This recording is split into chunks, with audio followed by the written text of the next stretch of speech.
just don't answer if they call. Yeah. Okay, so In fact, my if mom somebody just tried tries to to call and I dial up deleted during it. a podcast, it doesn't matter.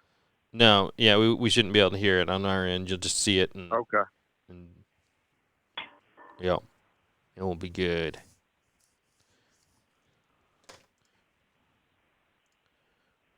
Alrighty. Looks like we are live. Don't answer if they call. No, don't worry, I won't. Alrighty. No, that was the playback actually. So, got the live stream going. What's up, Douglas? We got a good one tonight. What's going on, everybody in the live stream? YouTube folks, what's up? Woody's bro. I don't have a lot of duck mounts. Elliot's got a couple with him right behind him. Go ahead and let the live stream start. I've got a goose in the garage. Rolling. I've got a couple prairie chickens. I got a prairie chicken right in the corner staring at me right here. Or is that a sharp tail? No, I think that's a sharp tail. Awesome, Douglas. From Nebraska trip. Glad to hear it. All right, let's just go ahead and jump right into it tonight. You have time to share any of the links, Elliot? Yep. I'm just finishing that up right now. Okay. I just want to make sure I don't go ahead. Cut you off with that. Oh, I got them.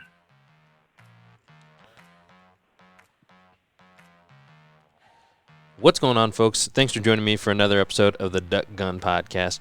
I'm Jordan from Duck Gun Chronicles. Got my co-host, Graybeard, the grayest of the gray, alongside me tonight. And our guest tonight is Ramsey Russell.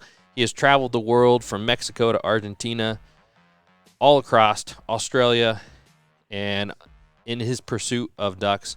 So very happy to have him on the podcast. How are you doing tonight, Ramsey? Man, I'm doing good. How are y'all tonight? Doing great. So if I was doing any better, I'd be in a duck blind. That's very true this time of the year. But I guess for you, with your travels, you might not get the same duck depression that ails the rest of the duck hunting community. No, I'm over that. Unfortunately, I'm not. You know what? Don't get me wrong. I love, and I mean love. I love the whole process of duck hunting. I love everything about it. I love to shoot ducks, but I don't shoot them for vacation like my clients do anymore. I'm home for.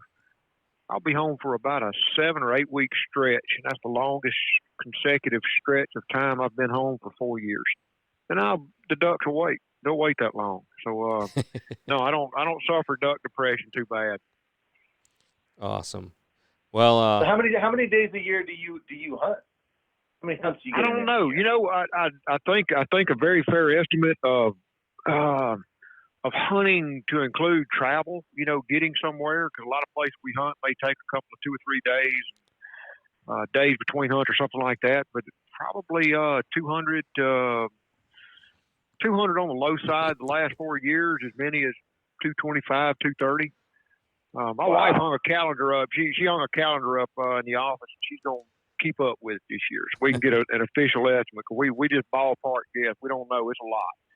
And I think in the past 4 years, I've traveled each of every 12 months.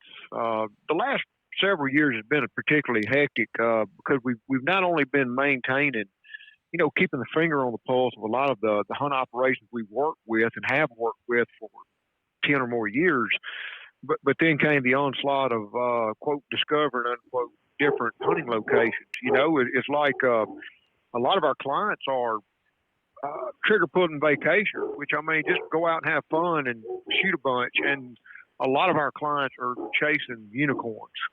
And you know, it's a big world out there. It really is a big world. And there's parts of the world that are a little too big for me to get into just yet. I'm struggling to crack a few nuts trying to get into certain parts of the world.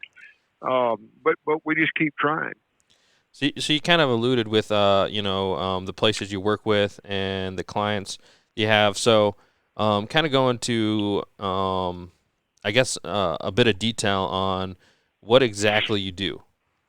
Getducks.com is what I do. And I love when people say, what do you do? You know how it is when you're, I don't know, just in a line at a ballpark or something. They say, hey, what do you do? I get ducks, huh? I love that. That's why I bring it on them every time. Yeah, I get ducks. Look, I've got a background in forestry and wildlife from Mississippi State University. I did a stint for about 16 years with the federal government as a forester and biologist, and mostly a forester. And I love the duck hunt. And many years ago now, I mean maybe the late '90s, right after grad school, I got my first job. I had a little coin, and I always wanted to shoot little Canadas.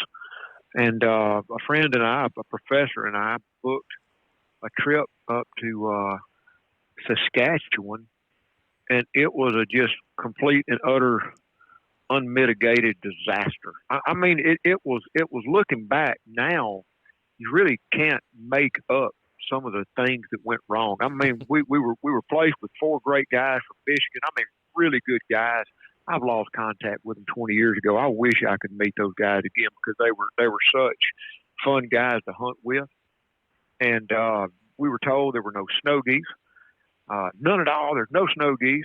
First off, we were told there'd be 8 people in camp. There were 30, primarily a bear camp. And we just felt like we got taken advantage of. And the first morning, we were told to be ready at whatever 5:30, 6 o'clock. And we're all sitting on the front porch, the 6 of us, waiting on a ride to come. And everybody else was leaving camp and was gone. And the sun came up. We were on our 5th pot of coffee probably when our guide showed up and was 3 sheets to the wind from last night's drunk and took us hunting. And I think we killed 1 bird, a high bird somewhere. I mean, just got lucky. That bird just passed in the wrong stratosphere, you know. And a couple of days later, it was getting dire. And we were hunting in this it's really cold. We were in a bean field. Supposedly we were going to shoot some snow geese that weren't supposed to be there. And there were just tons of them trading overhead. And one of those Michigan boys was a Green Beret. And he cleaned out his action of his gun, unloaded it, laid it down, and said, I'll be back. He took off at one of them Fox Charlies, one of them Army Ranger trots, and disappeared over the horizon under those geese. And about 45 minutes later, here comes the, quote, guide truck just wheeling up in the field with the Green Beret driving.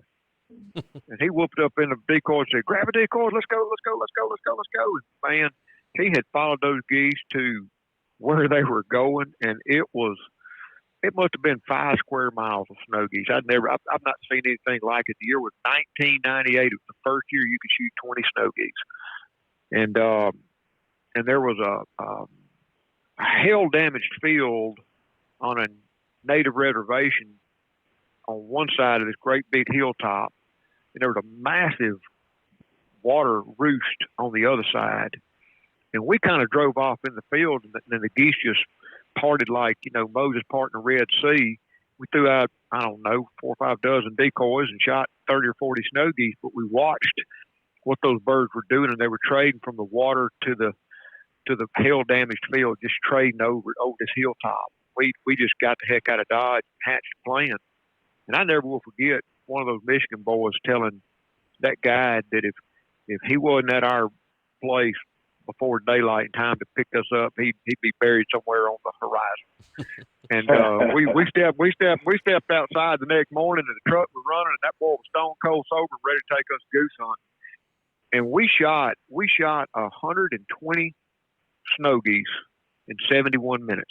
Oh wow! It was so horrific. I was shooting an over and under that morning, and the shooting was so horrific. I was loading top barrel only. Oh wow! and another team from the same outfitter had come in and set up down below us where we had set up the day before, and they described it because as we were leaving, loading up limits, snow geese to go back to the lodge for lunch, they came in. We just left our decoys and they moved in, and they described it as watching a massive firework display when the gun started going off. They said they've never seen anything like it, and they shot 6 more limits in that same spread before lunch that day. But all that said and done, it was a disaster hunt. It was horrible. I never will forget this outfitter. standing up on the table and clanging a pot, bang, bang, bang, bang, bang. Yeah, I hear y'all complaining. I hear you, about the sorry food. Well, guess what? We're having steaks tonight. So y'all just cheer up. I mean, just rude and crass. And, okay, well, great. We're going to have steaks because the food had been horrible. I mean, it'd been horrible. And we start walking to the mess hall that night. And one of our guys like, man, I can't wait to sink my teeth into a steak. And I said, well, let's see what they call steak first, because I don't smell wood smoke. I don't smell charcoal going. And sure enough, they had just put a bunch of beef pieces in a great big old pot and boiled it. That's what they call steak. You can't make it up. You just can't make it up. Well, man, I paid a lot of money for that hunt. I mean, I was young. I was married. I had babies. I mean, money's money, man. It's hard to come by. And I felt like I just got ripped off. I got ripped off, man, and I was mad, but I was mad at myself. Now, you got to remember, this was 1998. The internet then was not the internet now. There were a few chat rooms. The resources were extremely limited, but it was better than going through the back of magazines, back in the old days. And I started calling outfitters and searching, and I found a guy. His name was Jeff Klotz. He was in Alberta. I think it was Alberta Flyaway Outfitters, I think was his company's name. He'd been retired for probably 15, 20 years now. And, I interrogated him. It was a combination between the IRS, the FBI, and somebody else, man. I mean, just a 2-hour interrogation, asked him all kinds of questions, talked some buddies into going up there with me, and we had just had that kind of hunt for dark geese and ducks and dry fields that you always dreamed of. We shot big Canadas, little Canadas, some snow geese, Ross geese, specks, and a bunch of duck. It was really a good hunt. Break 3 years later, I showed up for the third year in a row, and he called me out to the barn and said, hey, in front of his whole staff, his whole guide staff, he said, Ramsey, we'd like you to be our booking agent. And I said, what the hell's a booking agent? I'm a forester for the U.S. federal government. And they said, well, yeah, we get that. But, you came up here a few years ago with 4, then 10, now 20 some odd of your contacts are coming through camp, and we'd like you to start booking hunts for us. And, I never forget Jeff saying, man, your people show up. They know what to bring. They know how to tip. They know how to act. They know how to call. They know. They just prepared because you've talked to them on the phone, and that's all you have to do. And so, humbly enough, I was doing some habitat consultations at the time, and I just built a website because that was supposedly the thing you're supposed to do back in around 2000, early 2000, was have a website. And I built a website named GetDucks.com. It was an Alberta hunt and a little bit of habitat consulting. And 17 years later, here we are. I left career federal government midway through a career. I left the federal government 12 years ago, and that's when things kicked into higher ground. I mean, when a man all of a sudden has 80 to 100 hours a week to dedicate to something, things get done. And I'll tell you this, I'll share this with y'all. We're like travel agents for duck hunters. If you don't understand that, that's what we do. But I'll ask you, why would anybody call Ramsey and Anita Russell to book a trip to Canada off our U.S. hunt list now, or Argentina or Mexico? Why would anybody do that this day and age? Because anybody with cellular connectivity, 2 bars of LTE, and a smartphone can find it. I mean, anybody can find anything on the internet today. Why would anybody call me? Well, that's because the flip side of that coin is anybody can be anything. Now, look, I don't warranty that every day you step out in a GetDucks.com blind is going to be lights out limits, especially in the North American continent. That's just that's a little much to ask. But I can tell you this: it's going to be what we say it is. It's going to come together like I can't control airlines. I can't control outbreaks like coronavirus. But I can control what I can control. My wife can control what she can control. And the outfitters we choose to work with are what they say they're going to be. That's why. And after 17 years of building a true reputation for credibility, a truth in advertising, a genuineness.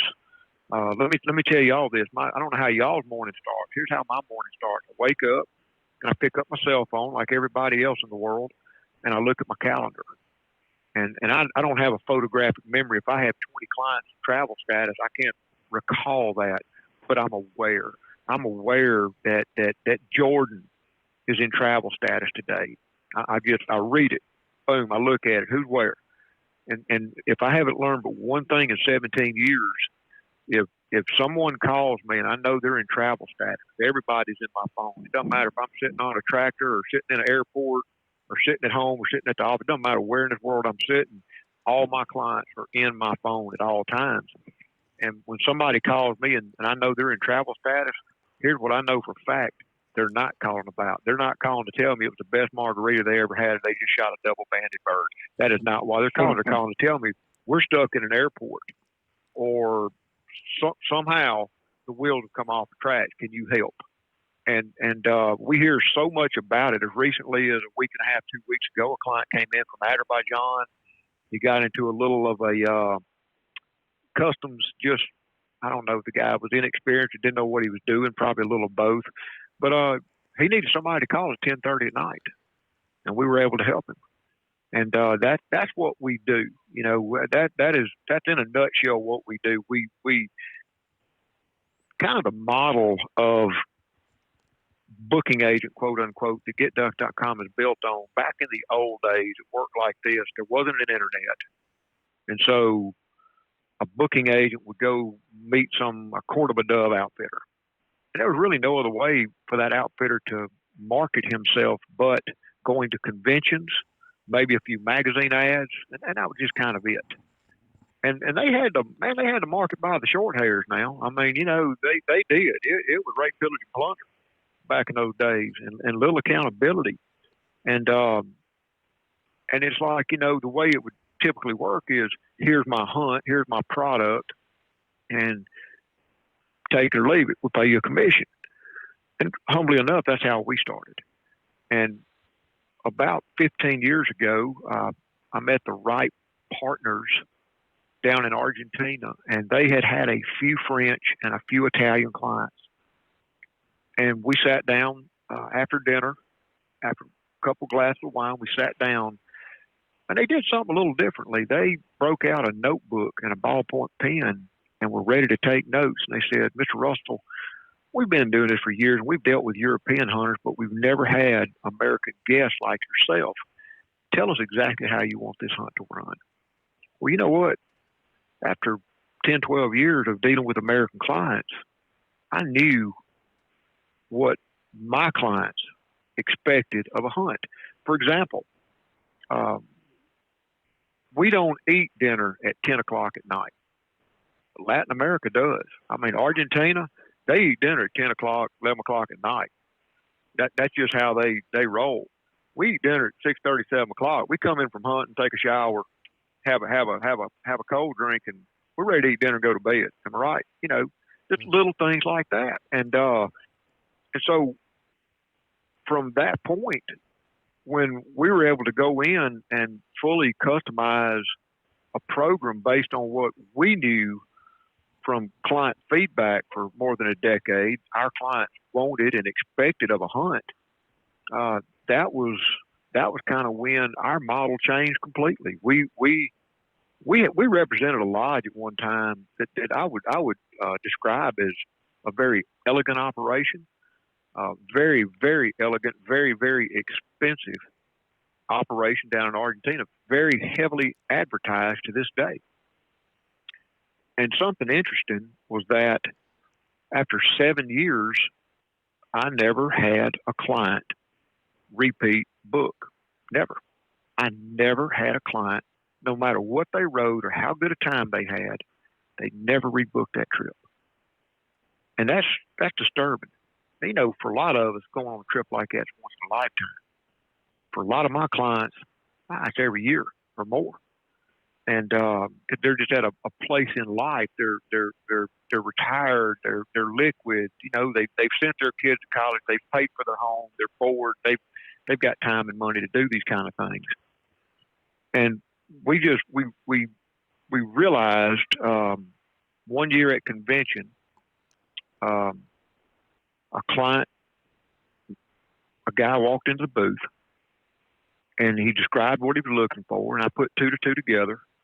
The guy could afford to do anything he wanted to, and I defaulted into that 5-star details. And he was very patient. He listened to me. And he said, whoa, son. Whoa, wait a minute. Reel it in. Whoa, boy.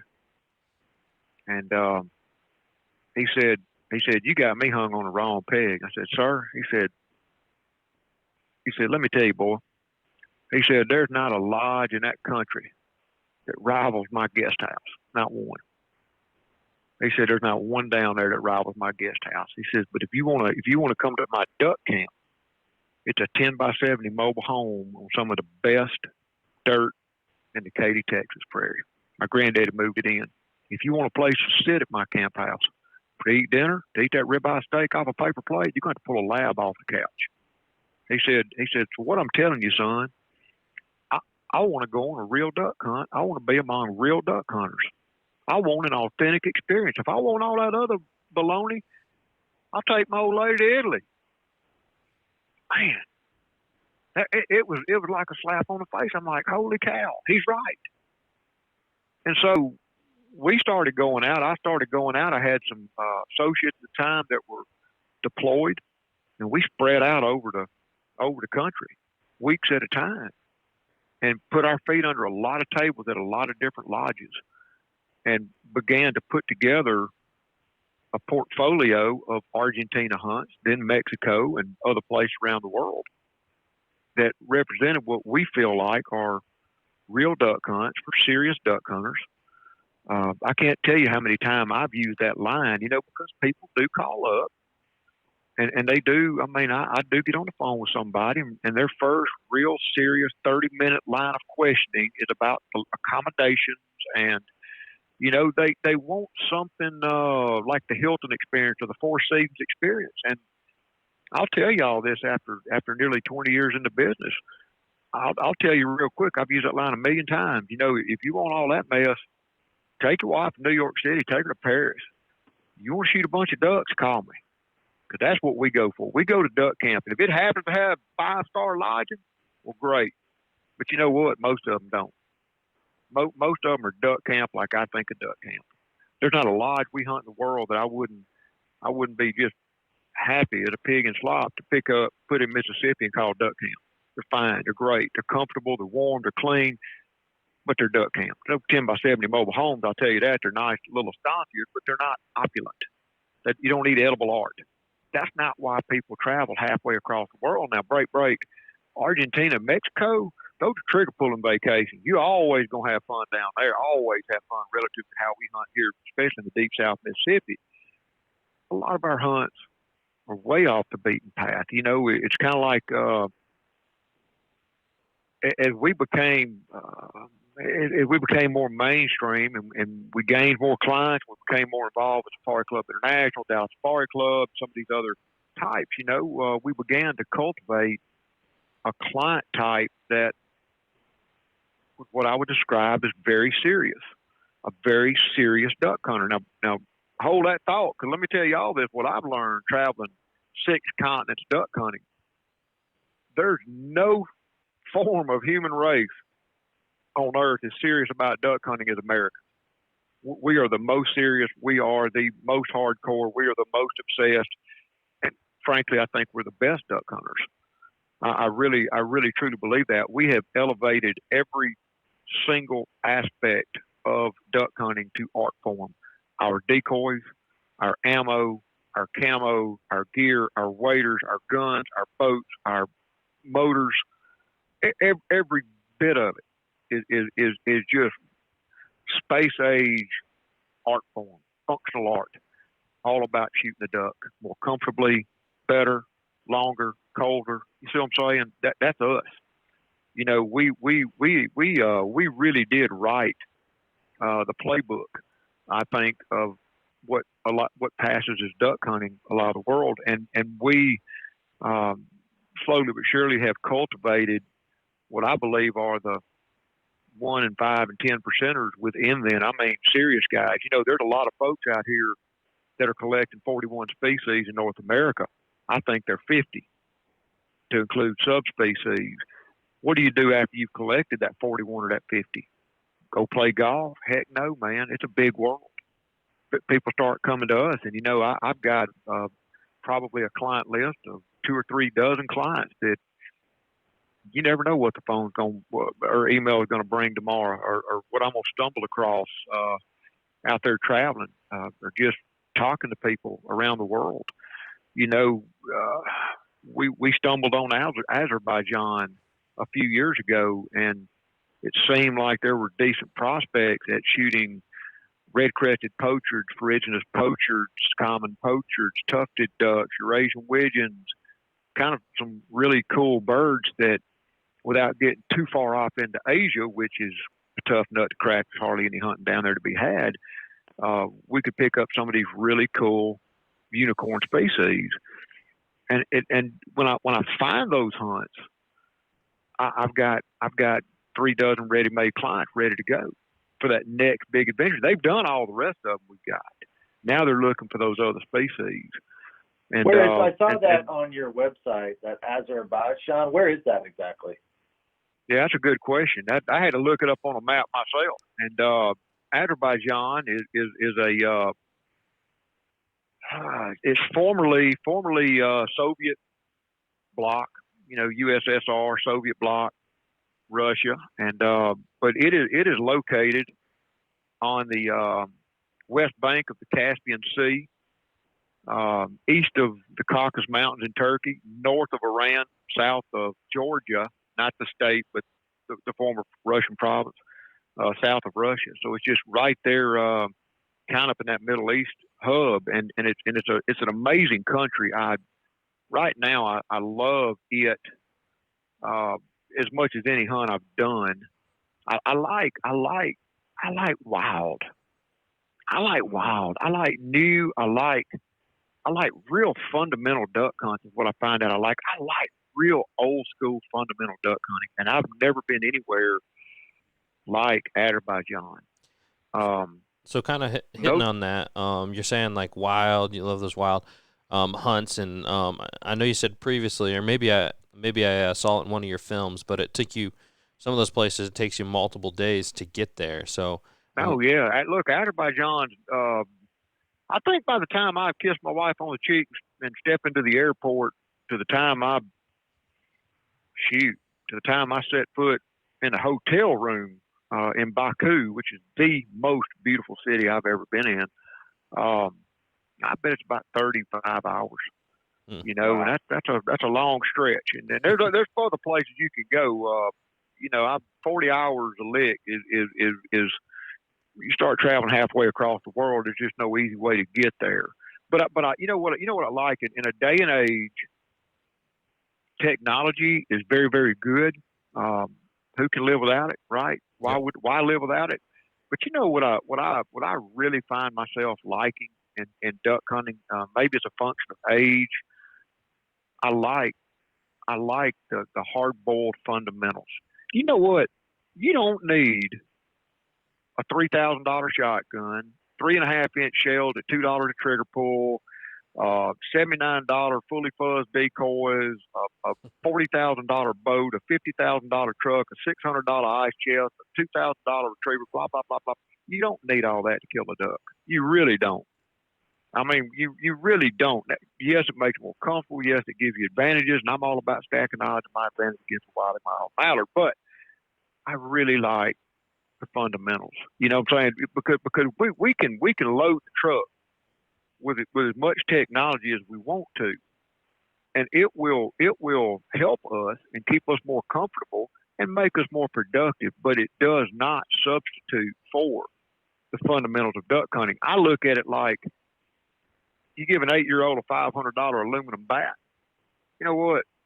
If that kid ain't got the fundamentals for hand-eye coordination, boom, to hit the ball, $500 bat's meaningless. He can do just as well with a $20 wooden stick as he can with a $500 aluminum bat. It's all about the fundamentals, and that's what I like about duck hunting. That's what I like about a lot of the countries we go to duck hunt.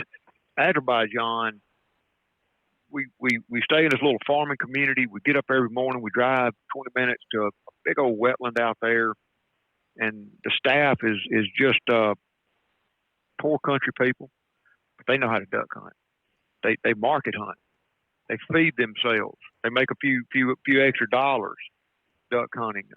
Some of them are literally market hunters, and we meet them and we step out of the truck and into a tiny little P-row, and they stand in the back and push poles 30 minutes, 45 minutes, wherever we're going in the dark through the rat maze of trails, whatever. And we come out and we place a couple of dozen of, except for the ones we've shipped over there and brought ourselves. Some of those decoys are pitiful. I've literally hunted over pop bottles over there, and but it works. We go where the ducks want to be. We get perfectly concealed. You don't sit around and play on your phone. You play for keeps, and you wait and you hunt. And they call with their mouths, and they use electronic calls. They don't bait. I'll tell you something funny. We got out there so early one morning. It was pitch black dark. I mean, pitch black dark. I'm going to say it was an hour before equivalent light to what we would call legal shooting time in the States. I'm going to say it was about that dark. And I was with a Azeri hunter, a guide, and we threw our decoys out, and he turned on a call. They use electronic calls, perfectly legal. And there's a reason we don't use them here in the States, because they do work at times. And he turned on Gadwall. Turned on a Gadwall call. It's pitch black dark. I can't see the end of my gun barrel, but I can hear birds overhead. I can hear their wings slicing. I can hear them flapping as they adjust. I can hear them talking back to the call. Not tons of ducks, a few. And he motioned for me to shoot. Well, I looked up. I might have imagined the duck flying in that darkness, you know. And about this time, looking kind of towards the sun, a duck lined up, squared up, coming right over the decoy. It's pitch black dark, but I could clearly see the duck. And he kind of flitted around over to the left. He's flitting right out front, 15 yards. Boom! I shot a miss. Oh boy, he got all sideways and catty corners. Couldn't believe I missed. And I tried to indicate sign language. You know, it's pitch black dark. I kind of squinted like a blind man finding my way around. You know, it's too dark. But I handed him my gun and I sat down. And I've hunted with this guy for 3 years, and he went into absolute fierce intensity game mode. I don't know how that man could see. Now me sitting in the chair looking up, I see him look to the left, and I look to the left, and slowly but surely I could put together those patterns of ducks. And he waited, and he crouched, and he was just spinning around in his track 360 degrees with a fierce intensity, like a cat watching a bird he's fixing to pounce on. And he's watching and watching and watching. And about that time, the bird came over, boom, he shot. Bird fell 35 yards away, dead at a wedge. And I handed him another cartridge. And watched him do it 2 or 3 more times. You know, they hunt like that. And I don't know if a lifetime of legal shooting time or just old age has got me, but I could not see to shoot that early in the pitch black dark. My math don't work. My instinct is off in pitch black darkness. I need to see the bird and to formulate the shot. But you know, it was just a level of intensity and a level of old schoolness that I so love when I hunt there with those guys. They are, and you know, one of my clients was telling me this year, he goes, man, I just wish I could speak their language. I wish, you know, blah, blah, blah, blah, blah, blah. I'm like, man, just relax. You're a duck hunter, and he's a duck hunter. And you know what? You don't have to speak the same language verbatim. Trust me. Just hand motion, do a little miming. He gets it. He's a duck hunter. And after the hunt, he goes, man, you're exactly right. That guy, he knew before I knew, and I knew before he knew, and we got along just fine. I said, that's the way it is. You know, just I've just noticed you can put 4 people from 4 very, very different walks of life into a duck blind, and 99 times out of 100, in that moment, for that time being, they're duck hunters above race, politics, religion, anything else. They're duck hunters. And that's one thing I really, truly like about duck hunting that I don't think I could say about any other form of hunting. It is social, and you can have language barriers, and still, if everybody's a duck hunter, they know what's going on. They know how to shoot zones. They know what the setup is. They know what the playbook is. It's pretty interesting over there, you know. So that's really, and I've said this in the past, and it took. I don't know when I realized this, but like a lot of my clients, like a lot of your listeners, I started off collecting species. Oh, I've got tons of stuff, dust collectors hanging around, you know. But I realized one day that I really wasn't collecting species. I was collecting experiences. You know, we tend to think of duck hunting in the context of mallards and Canada geese. And you just can't apply that to the 125, 130 some odd species worldwide that there are to duck hunt. You know, some of these ducks, they don't decoy. They're not sociable. They don't play by the rules. They're breeding during the duck season when you can hunt them, or they're breeding when you are hunting. It's just it's a million different reasons that you can't hunt red-crested poachers the same way that you hunt mallard duck. The gist is the same: decoys, calls, spread, concealment. The fundamentals are the same, but the game is different. It's as different as basketball and baseball. It's just different, and you've got to, you know, like I'll tell y'all this last story about Azerbaijan. It was the first time in recorded history that Moscow, Russia, did not have snow at Christmas. Well, what do you think happens when it's warm up north? Some of the birds don't move. The photo period migrators move. The pintails, the teal, the widgeons, a lot of those birds moved down this year. A lot of the poachers, a lot of the hardy divers did not. And so it was a little bit of a weak migration this year over in Azerbaijan. Still a heck of an experience. But you know, as much as I want to shoot a limit of ducks or a strap of ducks when I'm hunting, I find out that tough hunts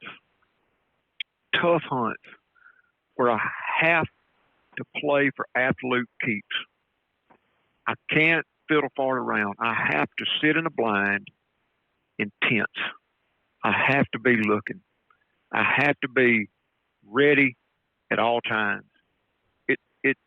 And then when the birds come in, I have to be patient. That first pass may not be it. I've got to know. Are these birds looking like they might spin back around, or do I need to well into them on the first pass?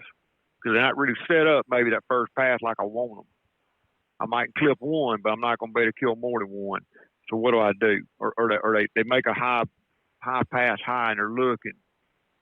Crouch down, call them. Don't take your eyes off. Wait them out. Be patient. Because when times are tough, I don't want to kill one. I want to kill all three of them. And that it makes me a better hunter. It's more rewarding to me to leave with a hard-earned duck than just a dumb duck is easy. If that makes sense, I really still enjoy that part of it. I enjoy the game of duck hunting. I've got a couple questions for you, just things I'm thinking about listening to you talk. In these other countries, do you find the birds are easier to decoy, the majority of them, and do you have to conceal less than here in America where there's so much more pressure? And the second question I'm curious about is, what species of duck have you found it to be the most difficult to decoy in and shoot? Yeah, the first question, you take Azerbaijan, for example. Those guys, I think their season starts sometime in September. It ends in early March. That's a long season. but the wetlands start getting shot for ducks the minute they start showing up. It's a part of the world that they're not in plain view near town, but outside of town on country roads, they're still lining up like it's like selling boiled peanuts and fresh produce on the side of the road in the deep south. I mean, these guys are selling fresh killed ducks on the side of the road. I never forget one time we were going to a boat ramp, and I'm used to seeing coots that nobody fools with. When you pull up to a boat ramp, they just kind of bob their heads and swim off into the reeds, you know. Down there, if they so much as hear the gentle knock of a paddle on the side of a wooden boat, they fly for their lives because they know they're in trouble. And so those birds are hunted hard. And I noticed this year, the wetland we were hunting, there were fewer market hunters and more Azeri sports hunting that wetland this year. And it's really kind of a success story as hunters, as conservationists. There were some water management control issues in that basin, and a group of my partner over there and several others approached the government about a fix, putting in some water control devices and diversions and whatnot to hold more water and better habitat.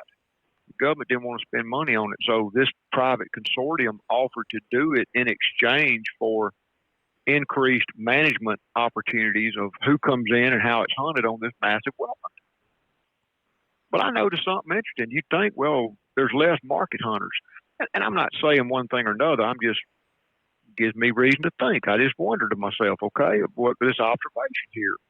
Those market hunters are out there with hand-loaded shells, and I'm talking old-timey, like old-timey loads. They wouldn't even crimp. A lot of those market hunters wouldn't even crimp the plastic shell, the plastic shotgun shell. They would literally just pour powder and put the lead and seal it off with wax. Probably, I'm gonna guess 700 feet per second. You know, and those birds had to be close, and they had to play a really clean game to kill them birds. It's true market hunting. Okay, benefit cost and all that bull.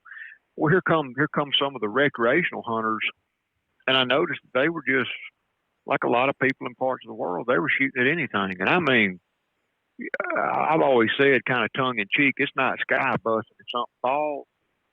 Man, when I'm seeing people shoot at 150-yard high bird, ain't nothing gonna fall. You know what I mean?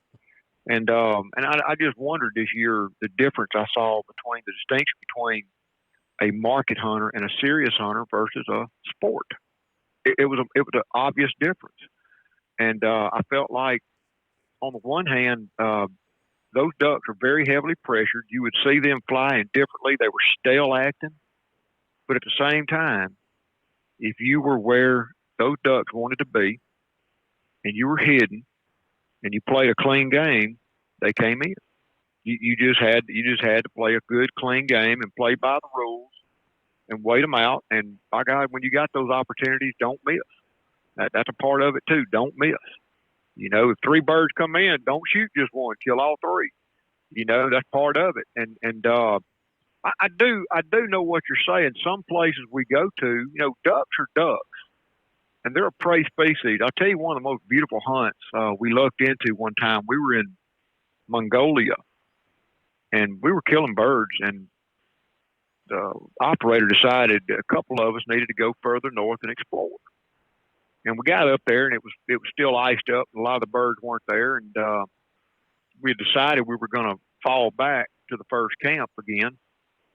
And as we'd been up there just scouring around the mountains and valleys, glassing all day, looking for birds and looking at a lot of frozen water. And as we were leaving, there was a little shallow depression in this little valley.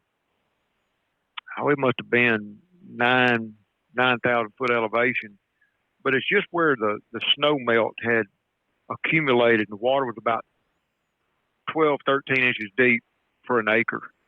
And as we were driving by, it was black with mallards and pintails, just black. And I stopped and we looked and we glassed it, and I told the operator, I said, "Ma'am, we got to come back here and hunt this in the morning. It's not the species we were after. But who could turn this opportunity down? You know these birds haven't been hunted and pressured. And the problem was in Mongolia, there's 3 million citizens. It's a massive country. I'd say it's half the size of the U.S. There's 3 million citizens and 30 million head of livestock and not a single strand of barbed wire. They still graze the landscape nomadically, just like they did back in Genghis Khan's day. And we drove down to the water's edge, and there was no cover. I mean, they had run cows and sheep and goats and horses and yaks and camels, and everything had taken its turn grazing that land where they just eaten it down to dirt. And we thought, how the heck are we going to hide here? What do you do? And I remembered he had stopped and talked to a family that lived in one of them little round, they call them yurts in Russia, they call them gers in Mongolia, those little tents, little round tent houses with a stove in the middle. I noticed he talked to a family, and I noticed they had a small little, a few livestock and some bales of hay. I said, do you think that guy would sell us a couple of bales of hay? He says, probably. What do you want with it? I said, well, we might make some cover out of it. I said, how much do you want? And I don't remember what the guy said, but it was something astounding, like 38,472 Mongolian dollars. Well, how much is that? And $6. I said, yeah, let's go buy a couple of bales. So we go back and we buy a couple of, and I'm telling you, that family, the look on their face, what in the world do these Americans that don't even have livestock want with bales of hay? Why would they pay us all this money for bales of hay and they don't even have livestock? And we went back down there the next morning and threw a few decoys. We didn't have but about 12 decoys. And we took I don't know, about 10 inches thick, a couple of sheaves of that hay and laid it behind us, or kind of covered up our pack where we could use it for a backrest and a pillow. And then we just buried up under the rest of the bale. Each of us just sitting there covered up with hay. And it was a very nice hunt. I wouldn't say it was just a slammer, but we shot plenty of birds. Shot a few ruddy shell ducks and some mallards and pintails.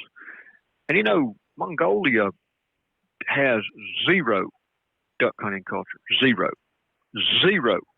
It's not in anything to do with what they do or how they think or who they are as a culture or people or where they are in this world. They just don't think ducks.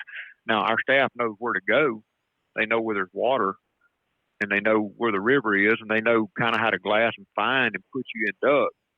But there's 8 of them on staff, the cooks and whatever, around camp, and there's one pair of knee boots among all 8 of them.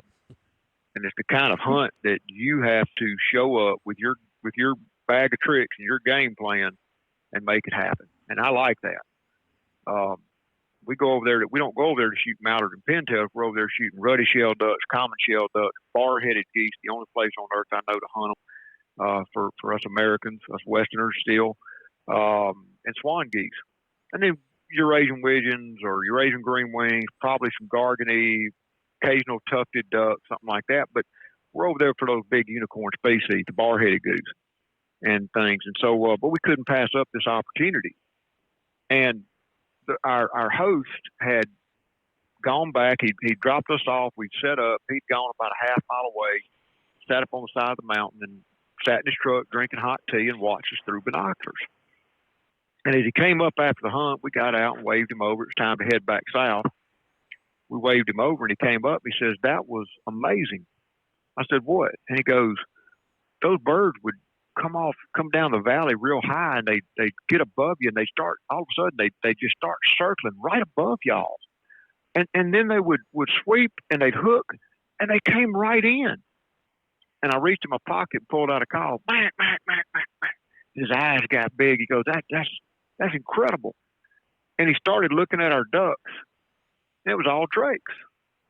And he says, thousands of ducks. What are the odds you would only shoot boy ducks? And we said, Gala, that's the whole point. We're not hunting to eat, although we did eat those ducks. They were delicious. We're not hunting for food. We're hunting. It's a trophy. It's a sport. Like, no. When I started putting it in his ibex term, because he's an ibex guy. When I started talking about ibex, oh yeah, it clicked. his eyes got big, and I saw the light going. He goes, I get it. I never realized this until I watched y'all hunt. He'd never seen anybody call and decoy birds. He'd never seen anybody select drakes only. He didn't get that. It's just a foreign concept to him. But it was a very rewarding experience to share that with somebody. Other places you go, one thing you got to remember is a lot of places we go does not have the hunting pressure that North America has. They don't have the hunting pressure, and that makes a huge difference. It really are the ducks easier to kill? Yeah, they can be. And I don't mean look. There are places that are still legal to bait ducks. We have some hunts down in Argentina. They bait them, and it's a massive geography. I mean, just imagine the entire southeast U.S. having fairly good duck habitat, and there's 100 people hunting the whole southeast U.S. tomorrow morning. How are you going to concentrate those ducks?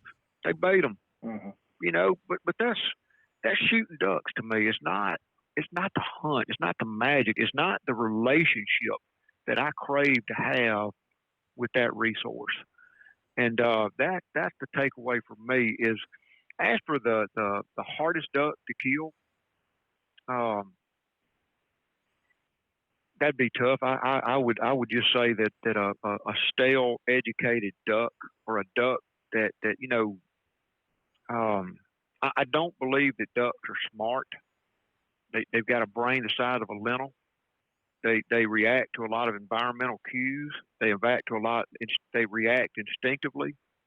And at the end of the day, they do become cautious. They do become educated. They do recognize the sound of a shot. They recognize a foreign sound. They recognize a foreign movement. I've hunted ducks so stale, if you blink your eyes, they bounce. And those are tough.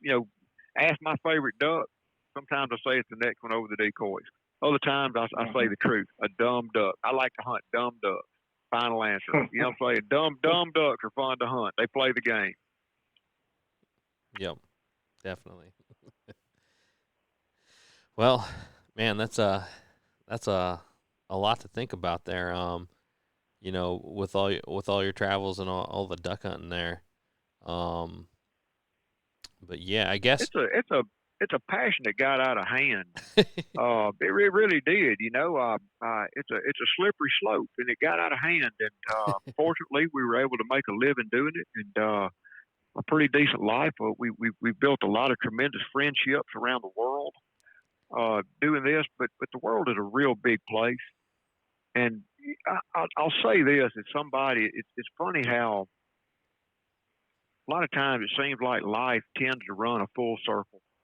You know what I mean? You start off, it's like you wade off into this massive marsh, and there's ducks getting up ahead of you, and you set up and you shoot, and you round the curve, and you jump shoot a few, and you're just slogging away, just enthralled with it all. And it's like you walk around this corner, and well, that's right where you started, right back where you started. And the world is a really nice place. There's a lot of cool species and cool cultures and things to do. But the U.S., things have changed in the last 20 years. It's indisputable for a lot of different reasons. Waterfowl and waterfowl hunting has changed. But the United States is blessed. I mean, truly blessed with a federal government that does censusing and sampling of the population. That I'm aware, no other country in the world does breeding pair counts and May pond counts and estimates of breed and estimates of harvest and band recoveries. Nobody researches birds that trust species like they do here. And if you really think about it, think about the tremendous diversity of hunting situations and hunting styles just between sea ducks and diving ducks and puddle ducks and light geese and dark geese just here in America. Now break it down further into flyways or the local traditions and cultures. Like if you travel to Washington and Oregon versus Reelfoot Lake versus Southwest Louisiana versus the Northeast versus up in y'all's neck of the woods versus mine. Look at all the different call types. I'm talking real traditional call types. I know that everybody orders calls out of Max Prairie Wing anymore, but really and truly they don't. I mean, you get into I've been into a lot of locations in duck hunting in America where if I sit there and listen to how they're calling, the cadence and the tempo and the sound is a lot different.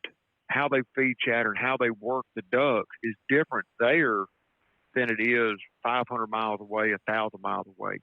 The techniques they deploy, the different little tricks, bags of tricks. To me, it's fascinating to go and experience that. I mean, you know, a lot of my top bucket list hunts in the world right now are right here in the United States. And when you start talking Canada goose hunting, like you guys up north do, man, that opens up something entirely. Then I can call a Canada goose. I mean, a little bit. I've called them in and killed them, but then I go up north up to the northern tier, and I don't. You guys that cut their teeth on Canada goose calls, and it's like finding a whole new religion, you know, because for a deep south, somebody from the deep south down here, we don't have a Canada goose hunting culture like y'all do in the northern tier or down the Midwest, and it's fascinating to me. And even the distinction between hunting the big boys versus the little cacklers, total different ball game. Total different ball game. It's America. Waterfowling is it's an incredible place to experience. You know, so you don't have to leave the United States to have a great adventure. Awesome. And I definitely, I think I could listen to your your stories about hunting across the world all night. But I think right now is a perfect time to play a little game that we do on the podcast. It's called the Lightning Round, and I'm gonna go ahead and ask you some questions, some quick questions with some quick answers, and it kind of just shows us a little bit more about you as a duck hunter. So let's go ahead and jump on into it. So what kind of gun do you shoot? Benelli. Is that a Super Black Eagle 3 or? Super Black Eagle 3, Super Black Eagle 2, M1, M2. Yep. I really do like Benelli shotguns. Awesome. And then what kind of shells do you run? Boss. No doubt. And I've got to, this ain't gonna be a quick short answer. I'm sorry, guys. I've got to fly off into this. You know what? When I'm 53 years old, and when I was about 20, I'm gonna say I was around 20 years old, 2021, was when they made the mandatory swap to non-tox shot steel, and it was unbelievably deplorable. Yeah, it was horrible. It was horrible beyond horrible. The technology for steel shot today is light years beyond where it was when they first came out with it 30 years ago. And, you know, we collectively, duck hunters, found out real quick that you would damage those old guns shooting steel shot through them. Countless are the older shotguns that the barrels were bulged, the chokes were torn up, the barrels were destroyed, shooting steel shot. And then we had to go out and balancing the whole mass and speed equation. You had to shoot bigger shot sizes and you had to shoot it faster. You know, prior to the steel shot mandate, every gun, mine, my dad's, my granddad's, my brother's, every gun we had in the house was a 2 3/4 inch chamber. I shot 2 3/4 inch 6s or 7.5s at ducks with a modified barrel. And that's all I'd ever duck hunted with. And all of a sudden we had to get a new gun, get 3 inch, get 3.5 inch, get all this stuff, shoot 1,800 feet per second. Man, look, I duck hunt worldwide to this day. And Australia, Netherlands, parts of Sweden at times, if you're shooting over water, United States and Canada have a steel mandate, a no-tox mandate. Everybody else shoots lead. Right or wrong, that's all they got is lead. And we're shooting 2 3/4 inch target loads metric 5s, which are close to a 6, and chokes right. That's what we're shooting ducks with and killing them. And you know, it's the opportunity to use Boss copper plated, and that's the big distinction. That copper plated 5, Imperial 5, 1,300 feet, 1,350 feet per second, ounce and a quarter, steel 5s, those little shorties. It has breathed life back into my papaw's gun. I went out this year with that old 70s era 1100, shot mallards, and you know, our granddads were good shots, but they had good guns and they were shooting the right stuff.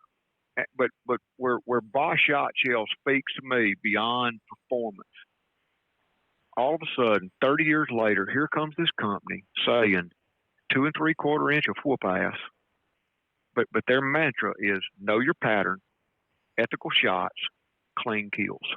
That's a real different marketing narrative than what all the other ammo people are coming at, you know. And so that's really for the last couple of years, I have sunk my teeth into Boss shot shells. I've shot it side by side, apples to apples comparisons with lead in other parts of the world. I've shot it at home. I shoot it religiously at home, and you know, it's more expensive than Federal Blue Box or Kent shock shells. There's no doubt about it. It's more expensive, but you know what? As much money and time as we spend duck hunting, and how increasingly it's a play for keeps game. No errors, play for keeps, make it happen. You know, that little bit more money is, to me, inconsequential. It's that little bit of edge that I like to have going into a hunt this day and age. So I shoot Boss shot shell. Sorry for the long answer. I had to fly off into it. Awesome. No, that's great to hear. So I think we picked up from that. You shoot 5s, Boss 5s for ducks. Mostly, and I do like the 3-inch ounce and a half loads. I have shot big geese with that, and really the 3s, that 3 or 3.5 matrix for big Canadas or mixed bag hunts is pretty good. And there's one spot I hunt up Saskatchewan. It's pass shooting. It's an amazing stretch of river that at times will hold, and it's a refuge, 750,000 speckle bellies and sandhill cranes. Jeez. And all the locals around there pass shoot, and you have to. So that's how we hunt. And in that situation, I do like to step up to the copper plated 2s, 3-inch copper plated 2s, and a tighter choke. Now, I'll usually shoot day in, day out with Boss shot shells. If I'll shoot a factory mod or a factory improved mod, sometimes full, depending on what the wind and the average distance and the birds are doing, the size of the birds, I'll shoot one of those chokes. If I'm shooting steel shot, and it's been a while now, but for steel shot, any shot size, ounce and a quarter, I really like a light mod or that Rob Roberts T2 out of a Benelli. I think that's dope for steel shot. But when I'm shooting Boss shot shells, it's just like going back to lead. I've got to really tighten up that pattern and check it down range, just like we ought to be checking everything we're shooting at ducks, and just be sure I've got the pattern uniformity I want. Awesome. And then from that, what's your favorite terrain to hunt? I like cypress breaks. You know, I love flooded timber. I will not deny I do like green timber the few times I get to hunt it. But I really, really like cypress timber, and the right cypress timber. And I'm speaking deep south at home. There's just something about it. I like it. These old oxbows full of cypress timber, these breaks, they tend to be very natural. You know, they some years they dry up, some years they're wetter. They've got an abundance of submerged aquatic vegetation. I like to hide in all those shadows. And so along those lines, overall, I like natural habitat. I like natural marshes, natural breaks. I like natural, vibrant habitats. But cypress, yeah, I like it the most. Awesome. Almost sounds like there's not a place you don't like to hunt. No, there's not. I like anywhere there's a duck flying. There you go. And then beard or no beard? No beard. I wouldn't grow but half of one if I tried. You know, I was involved in a home explosion, so I'd look good on my left side and pretty bare on the right if I tried to grow one. And I don't use face paint. I don't have anything against that. I really don't. I think it's effective, and I think there's a lot of situations that you should wear it. I mean, most of us want to look at ducks, you know, when they're working. So we probably ought to face paint up, but I didn't grow up that way. My people didn't paint their faces or darken their faces, so I don't. I just I peer at them from the shadows, from below the lip of the blind, or from around the back of the tree, or just, you know, from under my bill of my cap. I just keep my head down when they're working. Am I forgetting any, Elliot? No, I think that you got all the normal ones. Awesome. I would say, You know, I don't know how he's going to answer this one, but do you have one country other than the U.S. that is your favorite? Yeah. Push come to shove, I really like Argentina.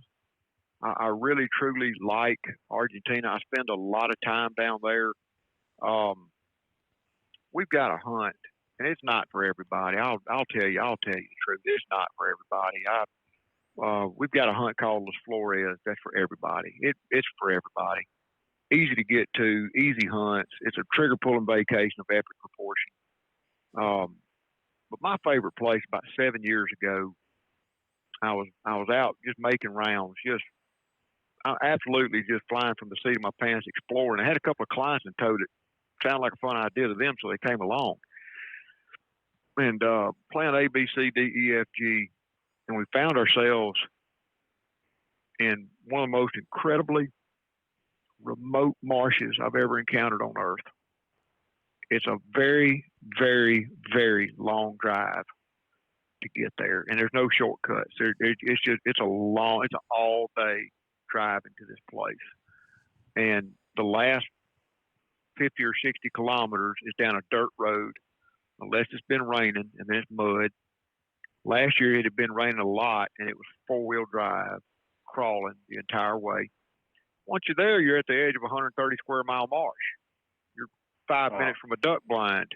It's like hunting. It's the closest thing I can imagine to hunting back in the mid to late 1800s. I was at a duck camp in Utah this year that was been around since the late early 1900s, and I got to going through some pre-Migratory Bird Treaty Act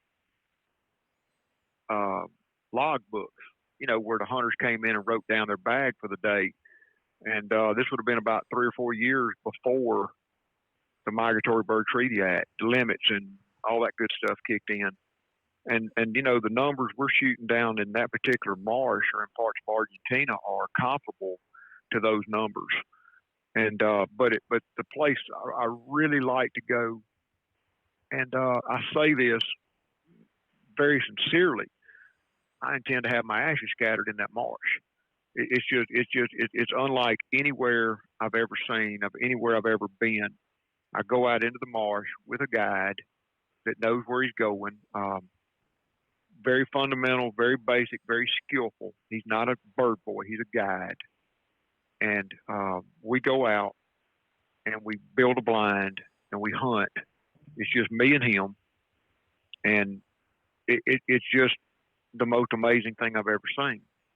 I've never seen or experienced anything like it. And, you know, and I tell people, well, look, if numbers aren't your thing, fine, don't shoot them. But just by merit of the way the North American plan is for waterfowl, duck hunting is a numbers game. It's absolutely a numbers game. Limits, it's a numbers game. But what I enjoy about that is not the bag size. It's the action. It's the ducks. It's to be able to sit down and prop my gun up on the blind and pour a cup of coffee and just watch ducks, and then pick my gun back up and shoot them if I want to. It's just that level. That's probably my that one place on earth is probably my most favorite. I really truly just love it. It's very, very remote. It's very, very basic. I do bring calls. I do bring a mojo. We do hunt, but it's it's the kind of place that to get out to those places where we want to hunt in that marsh. I might walk a half mile. It's not a tough walk, but it may be a half mile trudge, or we may get into a skiff and be pulled by a horse for 30 minutes out into the marsh, or push pole or paddle out to where we're going. We don't have but a dozen decoys, which is, think about a dozen decoys relative to a 130 square mile marsh. But as we start shooting ducks, now we have more decoys, and I really like that. I like that whole experience. So that would be, bar none, my favorite place. Sounds like heaven. And I'd like to interrupt and say, well, I've just got to say this. I have this conversation all the time. Everybody that duck hunts in America knows about Argentina. We've all heard of Argentina. And I used to have a friend, a very good friend of mine up in Memphis. He used to say, there's two kinds of duck hunters, those that have been, those that want to go to Argentina. I believe there's a lot of truth to that. The deal is this. It's not all created equal. And you know that. You know that duck hunting in different parts of the United States, compare northern Georgia with Arkansas or Kansas, it's different. It's some are better than others. And, even though the average hunt in Argentina is relatively better than a U.S. hunt, I feel like most of the Argentina hunts down there are not delivering real Argentina.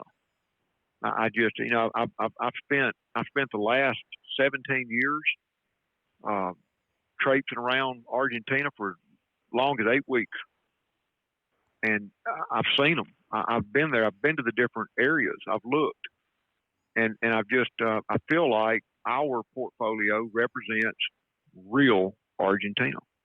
And so don't, really ask if you guys are looking and booking and thinking about going to Argentina. Don't think that it's all the same. Because just imagine if you were an Argentine coming to America, having seen satellite television, rich in tone TV, or some of these shows, and that's what you came expecting, not knowing that guy in North Georgia was cheaper for a good reason.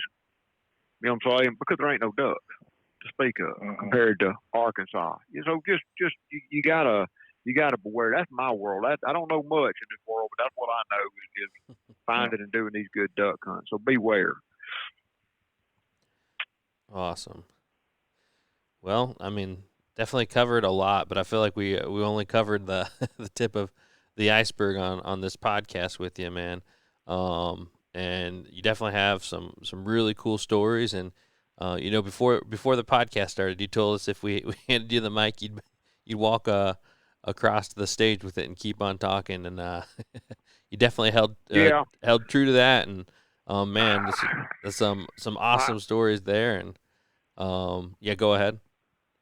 I talk for a living, so I just people, it's the truth though. My wife and I, it's not just what we do, it's all we do.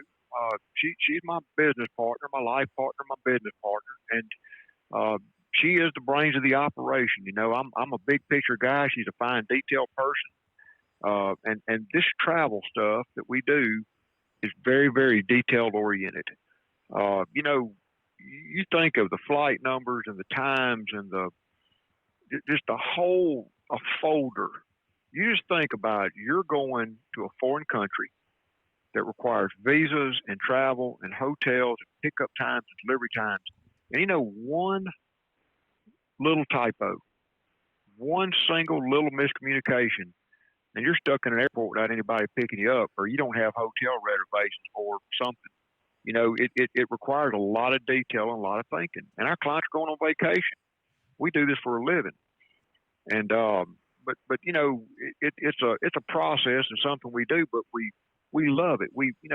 I talk for a living because practically 24/7, 365 days a year, I'm on the phone talking to clients that are traveling, talking to clients that are looking at hunts, talking to clients that are trying to import birds, talking to clients or outfitters about various and sundry things. So I get a little practice talking. I hate to just take the mic and walk across the stage, but I guess it's what I do.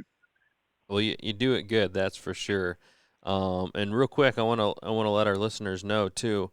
There's some awesome films that you put out over on your YouTube channel. Is there anywhere else they can find them? I know also you put out a lot of content when you're out certain places across the globe where you're hunting, and you're doing a lot of Instagram stories. So go ahead, let people know where they can find that as well. Man, Go ahead. I appreciate you mentioning that. Short story long, I'll say it this way. A year or two ago, I began a relationship with Jake Latondras Media Collective, and he's a very gifted videographer, and he just gets what we're trying to do. So we started documenting a lot of the hunts internationally, but also locally. We started filming them and building a body of short films. I think we've released 4, maybe 5. We've filmed about 8 or 10 more. We've got 3 or 4 more big ones scheduled. And I'll tell y'all, I told Jake, I said, Jake, I'm not the star of a show. I'm not a celebrity. That's not my cup of tea. He said, well, I don't get it, man, because you're going to be in the show. I said, yeah, but I'm not the star. I'm just the narrator. The star of the show is the species or the hunt or the location or the people or their stories or the culture. I mean, it's so much more than this. I want to depict the true, unvarnished story of duck hunting worldwide. And I think that as you start to watch these films, you see a lot of differences in where you hunt, but you see a lot of similarities. Again, that universal truth in duck hunting, those hard-boiled fundamentals. And so we began that project like that, and it really kind of took an interesting turn. The first place we went was Australia, which I absolutely love Australia and love Australian duck hunters. It is as much like the United States duck hunting culture as anywhere I've ever been on earth. Those are really, really nice guys and very serious duck hunters, mud boats, black labs, except you're hunting in flooded timber, big swamp gums, 6 meters thick, and you're decoying Pacific black ducks in through the timber. And as you're walking through the swamp, you bust out a herd of deer. It's not deer, it's kangaroos. I mean, it's just a real incredible country. And we had completed filming for the week, had some really, really good footage. And Jake was putting up his equipment, and he says, is there anything else you need to say or do before I pack up? I said, yeah, I've been thinking about this. So we kind of got set up, and it had occurred to me that morning, which was an incredible. They got a duck down there called a hardhead. It's a white-eyed duck. And think of it as a maroonish scaup. It's a poacher, and that is their prize. And we had gotten into them thick. I had shot nearly an entire limit of hardheads. It was a beautiful hunt in a beautiful place. One of those kind of marshes that you're sitting, crotch deep in the water, and it's just solid submerged aquatics, ducks and invertebrates and feed, and they're just coming in. It's just magical. But it occurred to me that morning. I tried to forget, but I couldn't.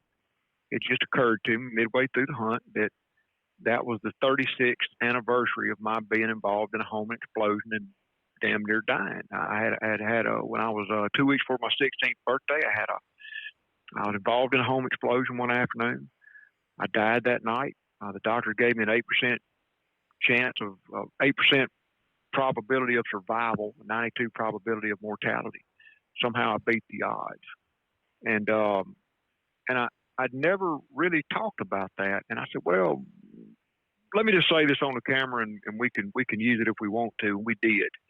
And it just, we kind of crafted the title "Life Short, Get Ducks," which is something I say a lot for that reason. And we cultivated this film series as "Life Short, Get Ducks." For the last year and a half, 2 years, I've been on a lot of podcasts like yours, and most prominently, I was on a podcast called End of the Line Podcast. Rocky LaFleur, a friend of mine, and Jake Latondras, co-host of that same show, talked me into telling the story about being in that home explosion. And I put on some headphones and was talking. I was sitting in my recliner telling this story. And my wife had walked in. We've been married 25 years, 20, maybe more than that now, 26 years now. And dated for 4 or 5 years before that. And she had walked in from the grocery store, and I hadn't heard her come in. Well, she sat down and listened to a lot of this podcast. And after we got done recording, I hung up. She was right there. I didn't realize she'd come in. And she said, "How have I known you for 30 years and I've never heard parts of this story?" I said, "I don't know. My kids have never heard it. Just what's to talk about? Get busy living or get busy dying. I've been busy living until these boys taught me into telling that story." And man, I heard, and up in the months after that couple of podcasts, I heard from a high school principal. I heard from kids I went to high school with 30-something years ago. I heard from college friends. I heard from neighbors. I heard from people around town. I heard from newspaper reporters. I heard from a lot of people that had seen us in social media or on Mojo TV or something, but had never noticed those scars. And in some ways, it was good. It felt good to tell that story after all those years, and it touched a lot of people. Life is short, and if duck hunting is not your escape and what you just get into, if it's golf, if it's fishing, if it's anything, do it, because life is short. There's no guarantees. And I learned that at a very tender age, but that's kind of where that film is going. And we have I think we've aired 4 or 5 of them. We try to put out 4 or 5 a year, and but we've recorded some doozies. We've got Azerbaijan, South Africa, Nebraska, Mississippi, Alaska self hunt, another Argentina hunt. We've got Peru coming up. We've also recorded Alberta. We've got Ontario coming up, maybe a couple of Ontario film projects coming up, Peru. And then down the road, we will be in Mongolia and Pakistan and just practically everywhere we've been and throughout the U.S. It just, the sphere just, the story keeps getting bigger and bigger as we get into it. I went on from telling that initial story on the End of the Line podcast to recording weekly with them for until December, when they just quit airing the episodes. And so we are starting. We're working with Ben Page, who is also a podcast host like y'all. He got Foul Front podcast, and he's our producer. And our first episode should air next week. Totally different format than this one. This is a great format. There's a lot of good waterfowl-related formats out there. The story of duck hunting, the topics in duck hunting are so broad. No one person can cover it. And our niche is a little bit different. It's a little bit of storytelling, like I've done tonight. Some stories, true stories, but it's a lot of is somebody that talks and travels 200, 250 days a year, that talk to duck hunters all year, outfitters all year. I made some pretty interesting people.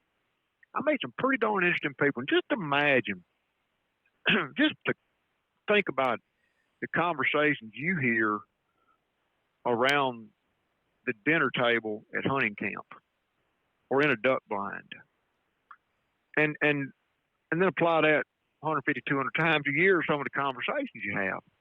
And so the format of what we're doing in a podcast entitled Duck Season Somewhere, that's our slogan, is Duck Season Somewhere with GetDucks.com.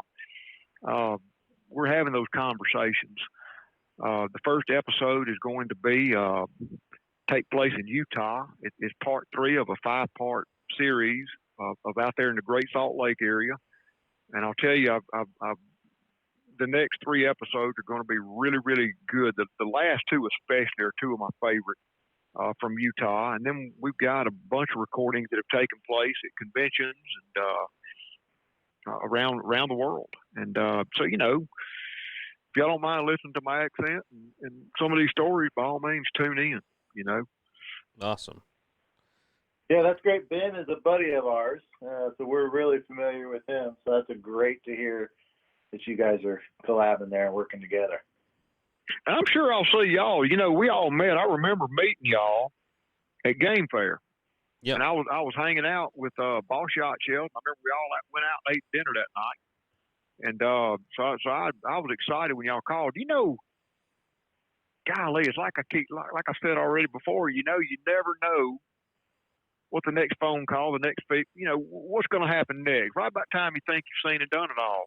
You know, I had no idea there were so many serious, hardcore duck and goose hunters in the state of Minnesota until I went to Game Fair. It was unbelievable, man. It was. We're going to be back up there this year. We're actually going to have a little booth, kind of hubbed up in that same neck of the woods we were hanging out last year. But we're going to be there both weekends, and the weekend. I love Minnesota. I don't think I could take y'all's winter. I'm not going to lie to you. I'm gonna bare my soul.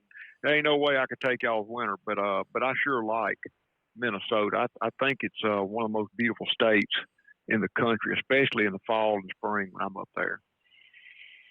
Heck yeah. And a little number with that Minnesota. Minnesota is actually the state with the most duck hunters in the country, which was news to me too recently. With that number being, I wouldn't have believed it. I would not have believed it until I went to Game Fair, and I'm like, holy cow, there's some duck hunters up here. oh, you yeah. know, and just some good, you know, and again, I don't know who the buttheads are on the internet, you know, that always start drama and carrying on social media, because it's somebody that spends so much time in the duck blind with so many duck hunters over the course of the year. Most of them are good people. I mean, great people. You know, I don't know. I think they turn Dr. Jekyll and Mr. Hyde, some of them do, when they get on the internet or something, you know, 'cause I don't meet bad duck hunters. Yeah. You know? I think most of them probably come from Kansas, but, you know, that's just my conspiracy. Most of the good ones come from Kansas. Oh, I'm from Indiana. Elliot's from Kansas, so I got to give him a little jab there. I'll say that I've never shot a duck in Indiana, and that's my short-term goal is to shoot a duck in all 50 states. So well, come on over. I'd love to. Well, where are you from? Indiana either.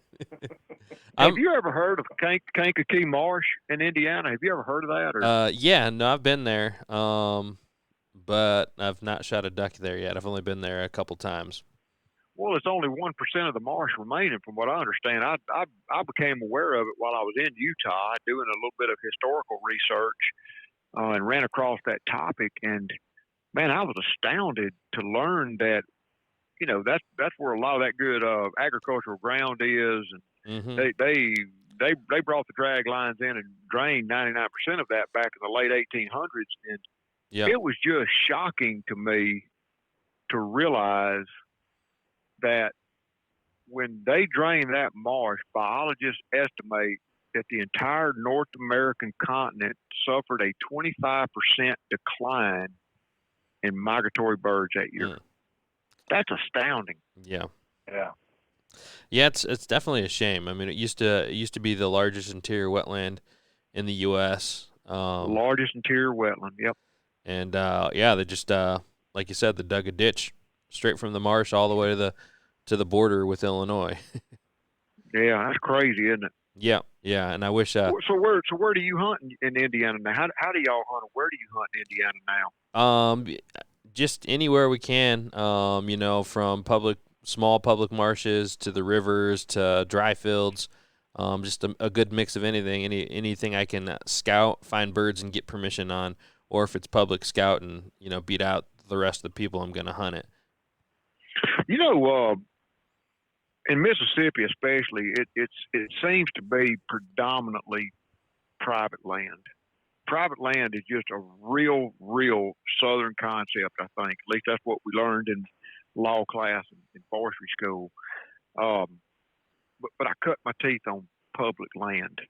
That's how I started duck hunting, with public land hunting, and I think there's no shame in it. I really truly think that public land hunting makes you a better hunter. You've got competition, and you've really got to play a smart game, a clean game, a competitive game. Mm-hmm. And I would wish that on anybody that wants to become a better duck hunter is learn to hunt public wherever you're located. Yeah.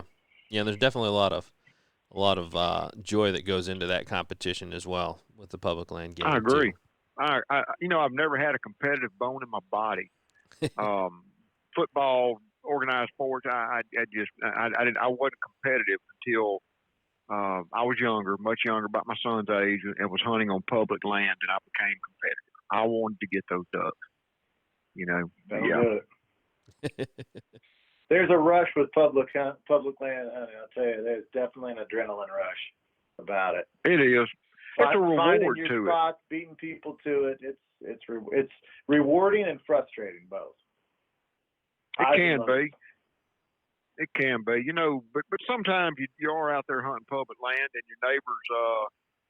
It's easier to get along and work together than it is to play against each other, And I remember those days, but I also remember many years ago. I can remember my grandfather driving to a public boat ramp back in the late '70s, and getting out, and a lot of those old guys wouldn't launch their boat until it was light enough to see.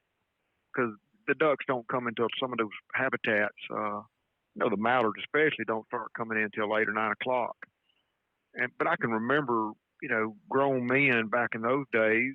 Not to say it took place like this everywhere in America, but I can remember those men sitting at the boat ramp, smoking cigarettes, shaking hands, introducing themselves, and you want to go over there? Well, you go over there, and we'll go over here. And just sorting it out like gentlemen, and. I maybe I'm getting old.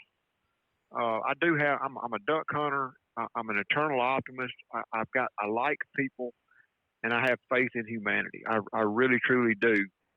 But man, I tell you, as I get older, I do become a tad more cynical. Maybe it's what I see posted a lot on the internet, or maybe it's some of the behavior I see or think I see, and it just seems that. It seems to me that there seems to be a lot less respect for other people on public land, or maybe not just on public land, but in life in general sometimes. And I've always felt strongly that people that disrespect others don't fully respect themselves. And if you don't respect yourself or others, how can you possibly respect a resource? You know what I'm saying? Yeah. And I mean, I'm a 99% public duck hunter here in Kansas, and my philosophy is that when I see guys out in the field, whether it's at the boat ramp or actually out in the marsh, I go directly to them and not confront them, but talk with them and say, here's what we're trying to do. What are you guys trying to do? And I will tell you the vast majority of guys, if you walk to them and with a smile and talk to them, they will work with you and be okay. There are some that you come up to that'll just say, like, I don't care what but the vast majority of guys, if you engage them and talk to them, they're okay. They're okay. I tell you, along those lines, I remember, it's been a while. My youngest son and I, and one of my friends and his son, and one of his friends and two of his sons, we all went to North Dakota to do that real early, late August. It early Canada goose season in late August. Hot, birds, the mote migrators weren't down or whatever. We went out there and hunted with some friends. And they told us to get a good night's sleep, that they were going to go sit on a field that they had found. And we got up next morning, drank coffee, and getting in the truck. And he calls and said something affected. Yeah, well, somebody else is driving in and they're wanting the field and they're a little sideways and catty corner.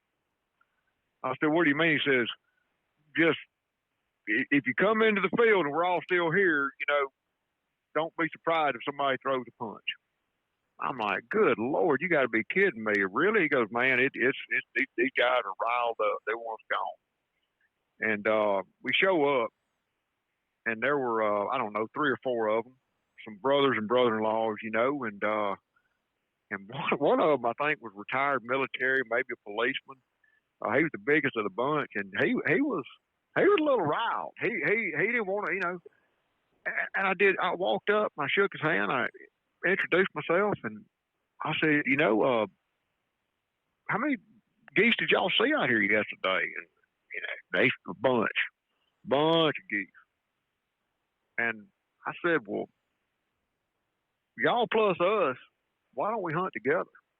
If there's that many geese here, why are we fighting? Why is anybody standing here gonna leave and not shoot birds this morning? Why don't we all hunt together? And we did. And I became friends with those guys. We all became friends. It was fun. And it's just, man, we all won that day. You know what I'm saying? We all had a great hunt. They had a great hunt. We had a great hunt. We all worked together like one big unit, and the geese paid rent. And it was just an absolute amazing hunt. It's just life's too short, man. Duck hunting's too short, to create problems that can be avoided like that. But that was a very memorable time. We were essentially hunting public in North Dakota, and 2 parties wanted the same field. We had the right. Our guys were there first, but why? Here's some fellow goose hunters, man, and we became friends. I still keep up with those guys in social media. We're friends on Facebook. And man, one of them has since had a bunch of kids, and they've all gotten older, but we're all still friends, man. Yeah, if you Sometimes it approach can work people out that in way. a very friendly way, it's hard for them to be aggressive. I agree. Some people will try to be, but it takes 2 to tango. You know what I'm saying? And somebody's got to be the good guy and shake hands and smile, just like you said. And I think it's you can avoid conflict a lot of times doing that. Awesome. Definitely agree with all that there for sure. Well, I think this is probably a perfect time to go ahead and wrap this up. It's been an awesome podcast having you on here. Really appreciate you sharing your stories from here in the U.S. all the way to halfway across the globe, and definitely we need to have you on again. I'd love to. I think we definitely only hit the tip of the iceberg on this, and there's so many more. I'm sure there's so many more stories you got that need to be told. I would love to have you on sometime and just have you go through the next time you're on a trip, like from start to end, what takes place on a trip to like Mongolia. I think that would be fascinating next time you're on. Oh yeah, that would be I've never done that before. That'd be a good idea. Awesome. I can tell you one thing about a trip like Mongolia, and I'll save this for that story is don't go through China with firearms and expect it to go as planned all the time. I'm gonna tell you what, everybody wants to be Ramsey Russell till it's time to spend 9 hours in a Beijing airport. That was a mess, but we can talk about that later. Awesome. We'll definitely get you booked on. As soon as we get off this recording, we'll get you booked on for the next one because I'm looking forward to it already. But as we're signing off here, go ahead and let people know everywhere they can find you, from your social media links to your website, you name it. Yeah, man. Our website is getducks.com. Getducks.com on Facebook. Instagram is where I spend most of my time. Ramsey Russell Get Ducks. At Ramsey Russell Get Ducks is our Instagram account. We do have a YouTube channel. All of these videos, all of our testimonial, all of our video stuff ends up on YouTube, then on our webpage, on Instagram, television, and places like that. But just Google Ramsey Russell. I come up somewhere. Awesome. Alrighty, well, let's go ahead and sign off. I'm Jordan from Duck Gun Chronicles, Elliot from Freelance Duck Hunting, and Rusty Ramsel from I Get Ducks. And we'll see you guys. GetDucks.com is me. Get Duck. Ramsey Russell, Get Ducks. I don't know who I Get Ducks is. Okay, GetDucks.com. And we'll see you guys on the next one. I'll make sure to edit that out on the, Yeah, the please podcast. do. Yeah, well, there was kind of a crossways issue where a former acquaintance